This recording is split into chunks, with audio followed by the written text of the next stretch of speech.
kata Allah semuanya min amali syaitan, termasuk amalan syaitan. Fajtanibuhu la'allakum tuflihun, jauhkanlah dirimu dari permainan ini, la'allakum tuflihun, semoga engkau bisa beruntung di hari kiamat nanti.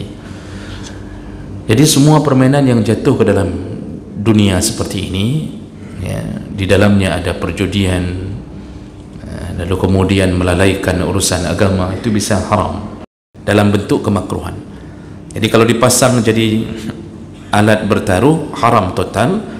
Tapi kalau seandainya tak dipasang pun, hanya permainan, maka dia bisa menyebabkan kemakruhan. Bahkan dalam Ramadan itu termasuk perbuatan makruh, melalaikan hari-hari Ramadan. Tapi kalau sudah naik levelnya sampai meninggalkan salat. Assalamualaikum warahmatullahi wabarakatuh. Banyak sekali pertanyaan jamaah, Ustadz kasih kami channel untuk kajian anak-anak muda. Di antara anak muda berasal dari Aceh, luar biasa, channelnya Maulizul Akbar Nab. Tonton, subscribe, like, share, komen. Assalamualaikum warahmatullahi wabarakatuh.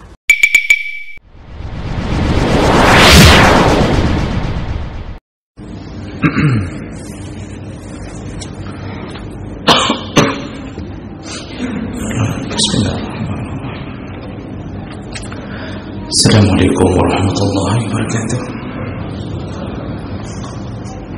Innal hamdalillah nasta'inuhu wa nastaghfiruh wa na'udzu bihi min shururi anfusina wa min sayyiati a'malina. Man yahdihillahu fala mudilla lahu wa man yudlil fala hadiya lahu. Asyhadu an la ilaha illallah wahdahu la syarika lahu وأشهد أن محمدا عبده ورسوله الكريم. اللهم صل وسلم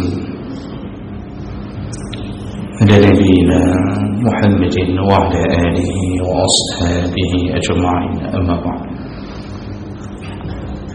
رب اشرح لي صدري ويسر لي أمري واحلل عقدة من لساني يفقهوا قولي. Segala puji bagi Allah, kemudian salawat dan salam pada Rasulullah, pada keluarga dan seluruh sahabat-sahabatnya. Bapak Ibu jamaah salat subuh yang Allah muliakan, di pertemuan kita sebelumnya kita sudah membahas salah satu daripada dosa besar adalah berkumpul, bermajlis dengan para peminum khamar atau dengan para ahli maksiat, sehingga duduk tersebut menyebabkan kita terjerumus ke dalam kemaksiatannya, atau paling kurang kita masuk dalam kategori ridha terhadap apa yang mereka lakukan. Sederhana, ketika seseorang sedang meminum khamar lalu kita menemaninya, walaupun kita tidak minum, tapi dianggap kita telah lalai dari amar ma'ruf nahi mungkar, dan dianggap kita ridha dengan maksiat yang terjadi di hadapan kita, maka hukumnya pun haram. Dan ini berlaku pada semua perkara. Berkumpul bersama para koruptor, maka dianggap bahagian dari mereka. Maka itulah yang menyebabkan jangan bersama-sama berada di dalam komunitas orang-orang yang melakukan maksiat. Baik, kita lanjutkan dosa besar berikutnya, yaitu al-la'bu bin nardi, bermain dadu. Ya, nardun itu, atau dalam bahasa lain nardasyir, itu maknanya bermain dadu. Ya. Dan tentu kita kenal dengan yang namanya dadu. Dari dulu dadu itu hanya mengalami perubahan fisik, tapi modelnya sama, yaitu sesuatu yang dibuat dengan mengandalkan bilangan-bilangan dari 1 sampai 6, kemudian dilemparkan, dan itu menjadi penentu langkah-langkah dalam permainan. Itu disebut nardun. Dalam banyak kitab ini diulang tentang hukum bermain dadu.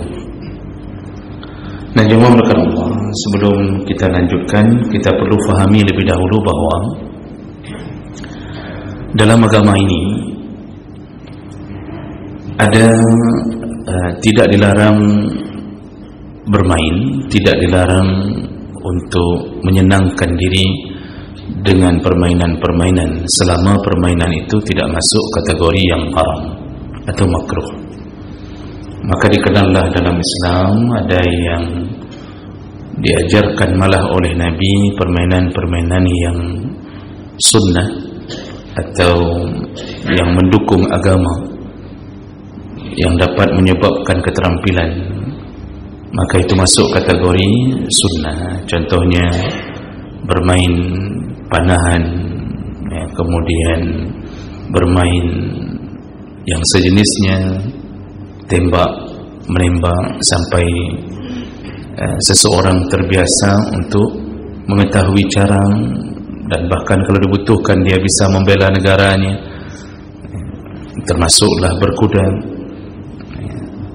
berenang dan sejenisnya yang sifatnya bermanfaat, tidak larang. Bahkan dulu Aisyah radhiyallahu anha itu sampai terpekur melihat orang-orang Habasyah meloncat-loncat dengan tarian perang, dan itu pun dilakukan di masjid pada waktu itu, dan Nabi tidak melarangnya.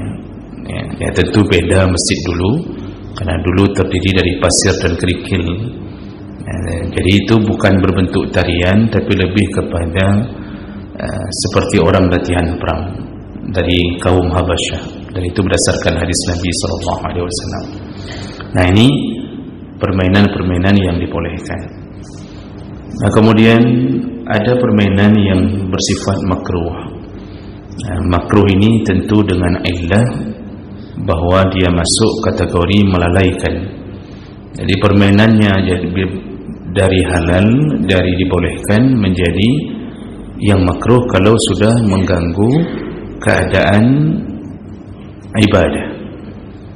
Maka semua permainan bisa masuk kategori makruh. Ada yang model permainan makruh karena menghilangkan kewibawaan atau muru'ah. Di dalam kitab Mawsu'ah Al-Fiqhiyah Al-Kuwaitiyah termasuklah salah satu permainan yang makruh adalah bermain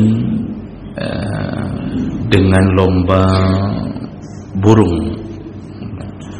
Jadi kalau hari ini bermain mengadu suara burung, jadi itu disibukkan dengan burung itu dari pagi sampai malam, duduk di depan sangkar burung, lalu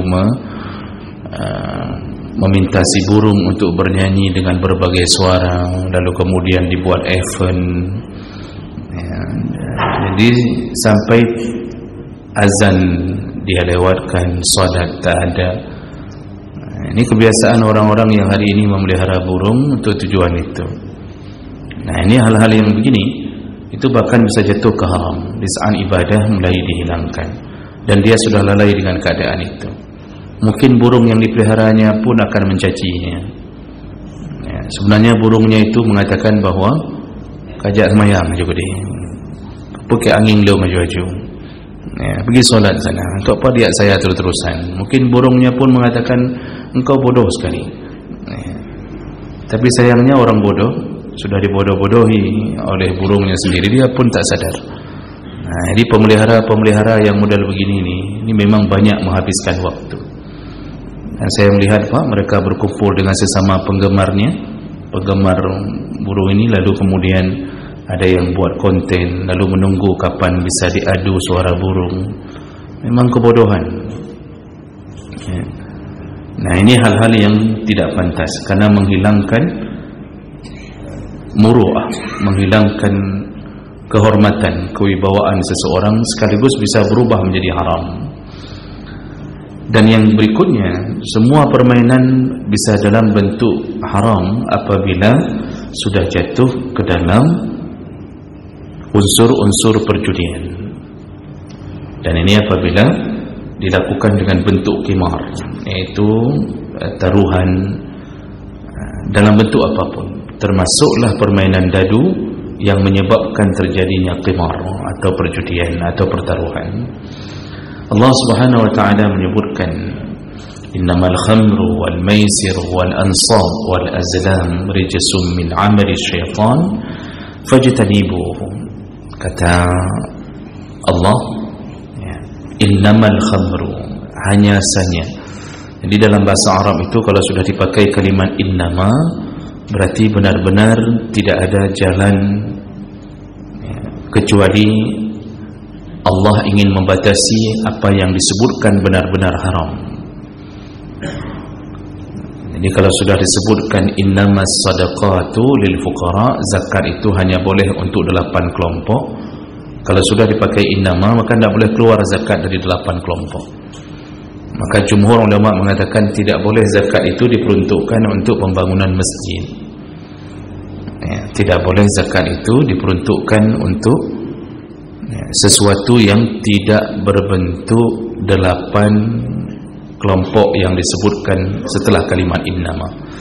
Nah, di sini Allah mengatakan innamal khamru, hanya saja atau sesungguhnya khamar wal maisir, perjudian, wal ansab, mempersembahkan hewan untuk berhala, wal azlam, bermain undian panah atau mengundi dengan panahan.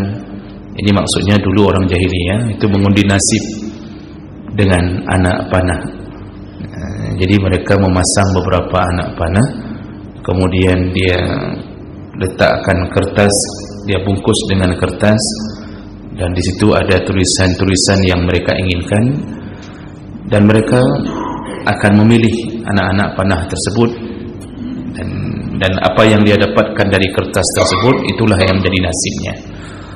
Nah, ini perkara ini kata Allah semuanya min amali syaitan, termasuk amalan syaitan. Fajtanibuhu la'allakum tuflihun, jauhkanlah dirimu dari permainan ini, la'allakum tuflihun, semoga engkau bisa beruntung di hari kiamat nanti. Jadi semua permainan yang jatuh ke dalam dunia seperti ini, ya, di dalamnya ada perjudian, lalu kemudian melalaikan urusan agama, itu bisa haram. Dan orang kalau sudah masuk ke dalam pertaruhan, maka tidak ada lain.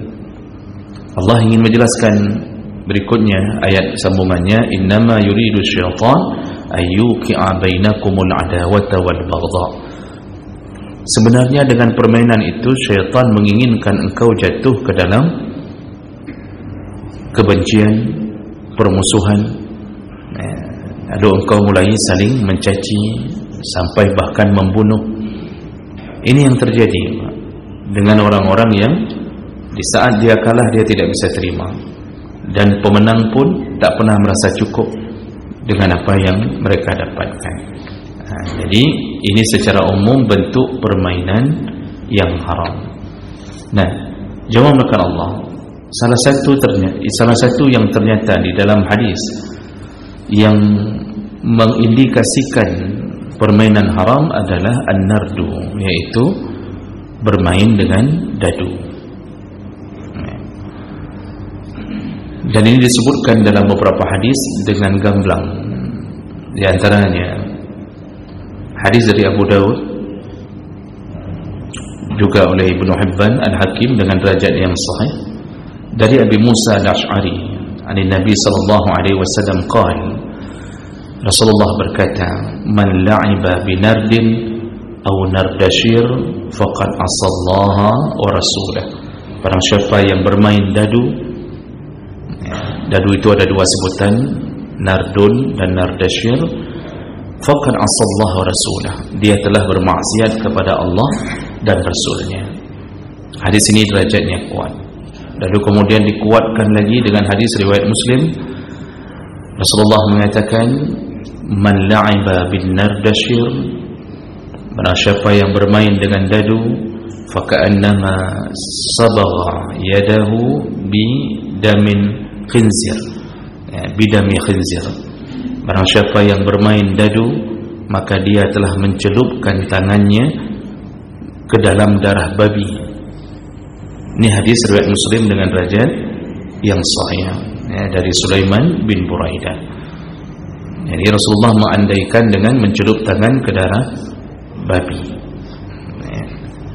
atau mencelupkan tangannya. Dalam hadis berikutnya juga riwayat Muslim dan Abu Dawud Ibnu Majah, faka'annama ghamisa yadahu fi lahmi khinzir wa dahmi. Orang yang bermain dadu seperti orang yang mencelupkan tangan ke dalam daging babi atau darahnya. Dalam hadis riwayat Ahmad dan Abu Ya'la wal Baihaqi juga dengan derajat yang sahih. Ada yang mengatakan hasan. Rasulullah mengatakan, masalul ladzi yal'abu bin nardi, permisalan orang yang bermain dengan dadu, summa yaqumu yusalli mislul ladzi yatawadda bil qayh wa damil khinzir, summa yaqumu wa yusalli. Orang yang bermain dadu itu permisalannya seperti orang yang salat. Dadu dia berwudu sebelum salatnya, dan dia berwudu dengan darah babi. Setelah dia berwudu dengan darah babi, barulah dia salat. Dengan begitu kita pasti tahu bahwa tak mungkin diterima salatnya. Dan semua hadis-hadis ini tidak ada bantahan tentang kesahihan atau kekuatan hadisnya. Nah, di sinilah kemudian para ulama mengambil kesimpulan bahwa bermain dadu, yang pertama, kalau itu dijadikan sebagai alat perjudian, maka jelas keharamannya. Jadi dijadikan alat untuk bertaruh, dijadikan sebagai sarana perjudian, maka jelas keharamannya. Makanya meja-meja judi yang mengandalkan dadu, apapun bentuknya, yang mungkin kita sendiri pun tak tahu bagaimana cara bermainnya, bagaimana cara berhitungnya, maka semua itu masuk kategori haram. Dan haram pula orang-orang yang menyediakan fasilitas, haram pula pemerintah yang membiarkan itu terjadi. Di Malaysia itu bahkan, sebenarnya bukan Malaysia saja, kalau di Indonesia itu hal yang mungkin lumrah. Di Malaysia di bawah pimpinan Mahathir itu diizinkan Pak untuk membuat tempat terjadinya permainan judi terbesar, yaitu di Genting Highland.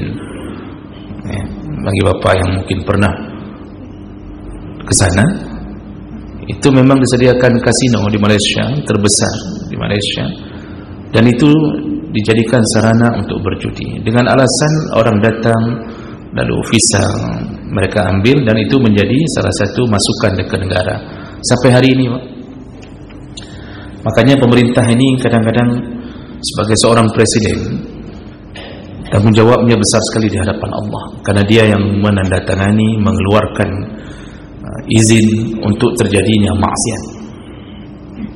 Orang hari ini berebut-rebut untuk mendapatkan kursi menjadi tampuk pimpinan, padahal dia lupa hisabnya begitu panjang, dan dia tidak bisa lepas dengan semua maksiat yang dia izinkan di kotanya. Jadi sungguh aneh orang hari ini menjerumuskan diri ke dalam neraka dengan mencalonkan diri untuk menjadi pemimpin-pemimpin tanpa berniat baik untuk mencegah semua maksiat. Jadi ini hal-hal yang kadang-kadang orang lupa. Yang teringat cuma uang masuknya saja. Yang teringat ketika tanda tangan sebuah proyek besar, dia akan mendapatkan dana ratusan juta dengan satu tanda tangan. Lupa hisab di akhirat. Jadi model begitu Bang. Ini haram, jelas keharaman kalau dadu itu dijadikan sarana untuk bermain judi. Kemudian pandangan ulama berikutnya, bagaimana kalau seandainya hanya sebuah permainan tanpa ada taruhan dan tanpa ada unsur-unsur perjudian, tapi bermain dengan dadu. Dan kita sudah tahu dari kecil kita bahwa ada permainan yang dulu pun kita bermain dengannya. Contohnya ludo,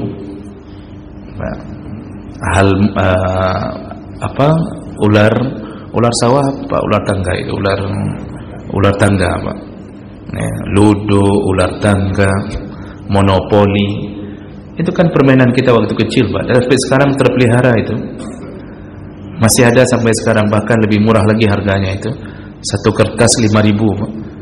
Ya, satu kertas 5.000, bolak-balik, di belakangnya ular, di atasnya ludo. Jangan tanya kenapa saya tahu, ya karena ada di toko-toko lah, Pak. Ya. Jadi jemaah melakukan Allah, anak-anak kita bermain itu, apalagi menghadapi persiapan Ramadan. Ada orang tua yang sudah mempersiapkan bahan-bahan itu untuk berada di dalam Ramadan. Mereka mengatakan ke anak-anak mereka, tenang nak, ayah akan berikan kamu ludo, ular tangga, monopoli, biar kamu nanti bermain dalam Ramadan, jadi tidak terlalu terasa puasanya. Dan itu yang terjadi, semua bermain dengan dadu. Nah di sini para jumhur ulama, itu khilaf dalam masalah seperti ini. Mereka tidak sepakat mengatakan satu hukum.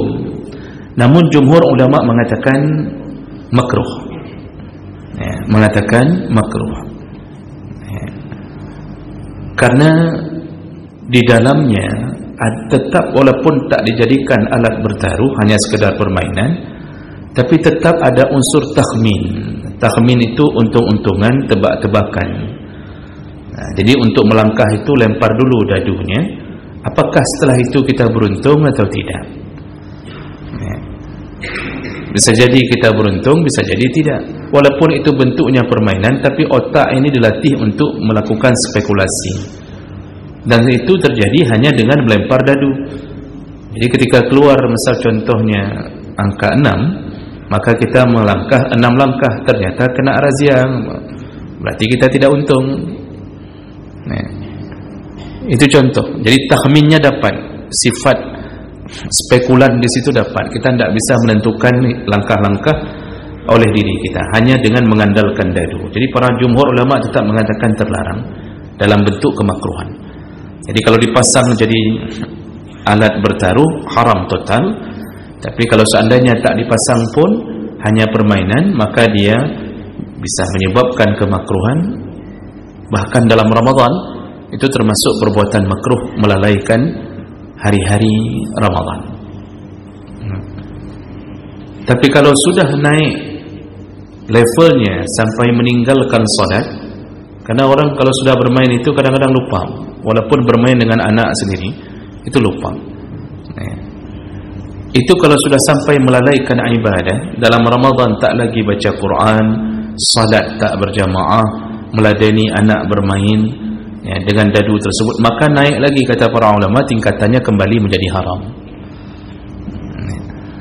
Jadi jumhur ulama tetap melarangnya. Kalau begitu tak perlu kita pelihara permainan ini, gantilah dengan permainan yang lebih bermanfaat.